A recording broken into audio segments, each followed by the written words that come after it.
ቤተሰብ እንዴት ናችሁ? እኔ እግዚአብሔር ይመስገን በጣም ደህና ነኝ። እናንተም እንደዳደሩኝ ተስፋ አደርጋለሁ። ዛሬም ተመልሼ መጥቻለሁ። ተመልሼ ሲመጣ እንግዲህ ቆንጆ ሀሳቦችንና ነገ ደግሞ እናንተም እንድታተርፉበት የሚፈልገውን ነገር ላስረዳችሁ። ምን መሰላችሁ ጋይስ? አንድ ሰው ከራሱ ተነስቶ ሰውን የሚመክረው እንጂ እንደዚህ ዝም ብሎ ከመሬት ተነስቶ የሚመክር አይደለም። ወይ ደግሞ የሆነ ተረት የሚያነብ ከሆነ መጽሐፍቶቹን የሚያነብ ከሆነ ከመጽሐፍቶቹ ያገኘውን ትምህርት ለሰው ሊያካፍል ይችላል። ሌላ ደግሞ ከራሱ ህይወት ነው የሚያካፍለው ማለት ነው። ለሰው ልጅ አንድ ሀሳብ ሲያካፍል ወይ ደግሞ የሆነ ትምህርት ለሰው ልጅ ሲያስተላልፍ ከራሱ ሀሳብ ተነስቶ ወይ ደግሞ ከራሱ ህይወት ተምሮ ለሰው ሊመክር ይችላል ማለት ነው። መምከር ማለት በእድሜ ግድብ አይደለም። እድሜ አይገድበውም ሰው ልጅ መምከር ማለት ነው። ትንሽ ልጆች ታናሾቻችን ሊመክሩን ይችላሉ። እነሱ እኛን የመከሩት ነገር ሊጠቅመንም ይችላል። ወይ ደግሞ እኛ ሌላ ሰው ስንመክር ያ ሰው ከኛ ላይ አሚን ብሎ ከተቀበለ ሊጠቅማቸው ይችላል ማለት ነው። ስለዚህ እኔም ደግሞ ዛሬ በእኔ ላይ የደረሰውን ነገርና በእናንተ ላይ እንዳይደርስ ብዬ የሚፈልገውን ነገር አንድ ነገር ልንገራችሁ። በዚህ አጋጣሚ እንግዲህ ወደዚህ መጣታችሁ ካልቀረ ምን ማድረግ አለባችሁ? ላይክ አድርጉት ጋይስ። ላይክ እያደረጋችሁ ቪዲዮውን ጀምሩት። እንደዛው ደግሞ ለዚህ ቤት አዲስ ከሆናችሁና ገና ወደዚህ ቤት ቻናል ዛሬ የምትመጡ ከሆነ ዌልካም ብያለሁ። ግን ደግሞ ሰብስክራይብ እያደረጋችሁ ቤቱን ማሳድጉት። እኔም ልደግ እህታችሁ ነኝና ስለዚህ አብረን እንማማራለን ማለት ነው። እኔ እንግዲህ ወደ ትምህርት እንላለን ማለት ነው። ይኸውላችሁ ልነግራችሁ የፈለኩት ዛሬ ሁለት ቃላቶች ነው። ከነዚህ ሁለቱ ቃላቶች የትኛው ቃል ይጠቅመናል፣ የትኛው ቃልስ ደግሞ እኛን ይጥለናል ወይ ደግሞ ከዓላማችን ያስቀራናል የምለውን ነገር አንዳንድ ነገር ልንገራችሁ ጋይስ። ብዙዎቻችን እኛ እንዳጠቃላይ ኢትዮጵያን ሁላ የተጎዳንበትና ብዙ ህይወታችን ያበላሸው ማንነታችን እያበላሸ ያለው ነገር ምን መሰላችሁ? ምን ችግር አለ? ዋት ምን ችግር አለ እንላለን። ችግር ተሸክመን ችግር በላያችን ላይ እንደዚህ ጎርፍ ዝናብ እየዘነበብን እንኳን ምን ችግር አለው እንላለን ማለት ነው። ምን ችግር አለው የምለው ቃል ለዛሬም ሆነ ለነገም ህይወታችን ዳሜጅ ያደርጋል። ስለዚህ ምን ችግር አለው ማለት እስኪ ለምሳሌ ምን አይነት ነገሮችን ያሳጣናል? አንቺስ ምን አተሽበት ነው ምን ተጎርተሽበት ነው ብላችሁ የምጠይቁኝ ከሆነ እኔ የተጎዳሁበትን ነገር ላካፍላችሁ፣ እናንተም ደግሞ የተጎዳችሁበትን ነገር ለኔም በኮመንት አካፍሉኝና ከእናንተ መማር እፈልጋለሁ ብያችኋለሁ። የሰው ልጅ ሰውን የሚያስተምረው ከራሱ ተነስቶ ወይ ደግሞ መጽሐፍ ከሚያነባቸው ነገሮች እንጂ ዝም ብሎ አይደለም የሚያወራ። ስለዚህ እናንተም እኔ ለእናንተ አንድ ነገር ስላችሁ እናንተ ሁለት ልታስተምሩ ትችላላችሁ።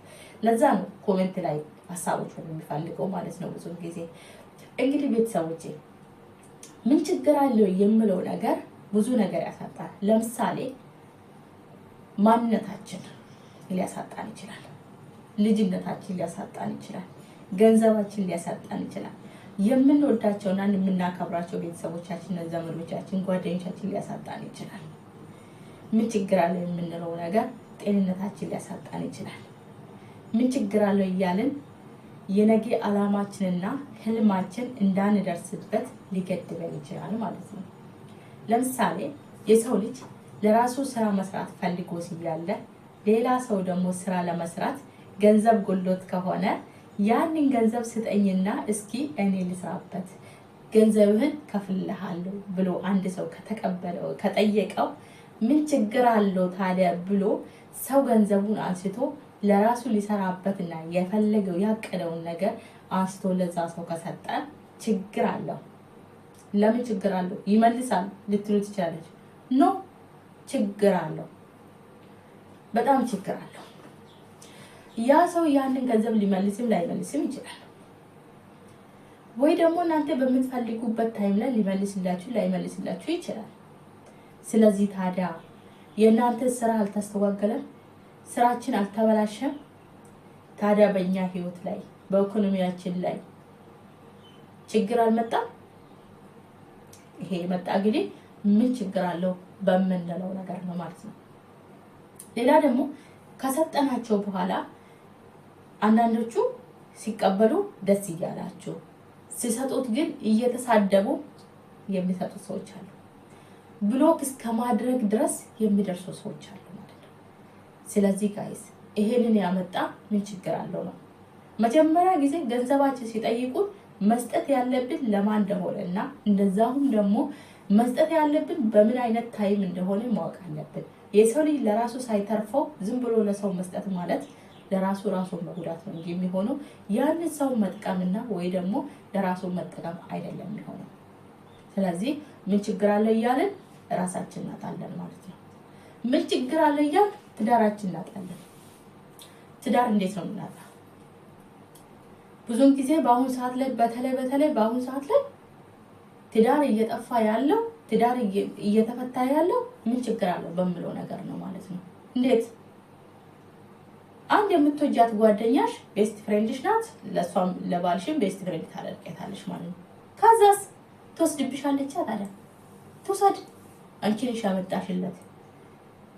እነሱ ሲቀራረቡ፣ እነሱ ሲሳሳቁ፣ እነሱ አብሮ ውጪ ወጥቶ እየተዝናኑ ያሉ አንቺ ቤት ተቀምጠሽ ምን ችግር አለው ትያለሽ ማለት ነው። ምን ችግር አለው ስትይ እሱ ደግሞ ከዛችኛው ጓደኛሽ ላይ ልጅ ወልዶ ያመጣልሻል። ከዛስ ችግር በጭንቅላትሽ ገብቷል እዛ ቀን። ስለዚህ ምን ችግር አለው እያልሽ ባልሽን ለምትወጂ ጓደኛሽ ሰጥተሻል ማለት ነው። ስለዚህ ችግር አለው። ገባችሁ? ችግር አለው። ሌላ ደግሞ ጓደኛችን ያሳጠረ ወይ ደግሞ የምንወደው ሰው ያሳጠረ ማለት ይሄም ያካትታል ማለት ነው። ሌላ ጊዜ ደግሞ አንዳንድ ጊዜ ምንድነው መሰላችሁ የምንወደው ሰው አብረን እየተጫወትን እያለን ቀልድ አስመስለን ለሰው ሰውን የሚሰብር ቃል ካፋችን እናወጣለን። ያ ሰው ግን ውስጡ ላይ የተቀመጠው ህመም ካለው ውስጡ ላይ ያለው ቁስል ካለው ያንን ቁስል እንደነካንበት ሰውዬ ይታመማል ማለት ነው። እኛ ደግሞ ምን ችግር አለው እኔ እኮ ለቀልድ ነው ያልኩት። ዋት ለቀልድ ነው ያልሽው? ሲያምርብሽ ይቀራል። ለቀልድ አይደለም ይባላል። ቀልድ የሚባለው ነገር ቀልድ ነው። ቀልድ ቦታ አለው ደግሞ ማለት ነው። ምን ችግር አለው እያለን የሰውን ልብ እንሰብራለን ማለት ነው። ስለዚህ ምን ችግር አለው የሚባለው ነገር ብዙ ነገሮችን ያሳጣናል። ቤተሰብ ምን ችግር አለው እያል የሚያሳጣንን ነገር ብዙዎቹን እናንተም አይታችሁም ተረድታችሁም ሊሆን ይችላል።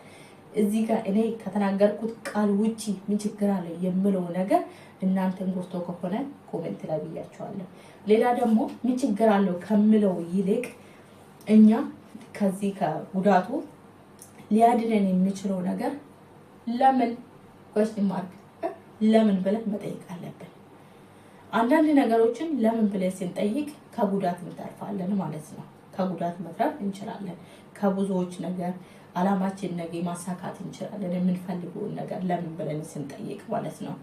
ለምሳሌ በሰው ሀገር ላይ ያለው እኔ አይዲሽና ፓስፖርትሽን ላኪልኝ ተብያለሁ። ለምን ገንዘብ ከሰው ላይ ስላለኝ ያንን ገንዘብሽን የሚመልስልሽ አይዲሽና ፓስፖርትሽን ስትሰጪኝ ነው የተባልኩት። ያንን አይዲና ፓስፖርቴን አንስቼ ቢሰጠው ለምን ብዬ ባልጠይቆ ኖሮ ዝም ብዬ አስቼ ቢሰጥ ኖሮ ብዙ ጉዳት ደርስብኛል። ምን አይነት ጉዳት እንደሚደርስብኝ ታውቃላችሁ?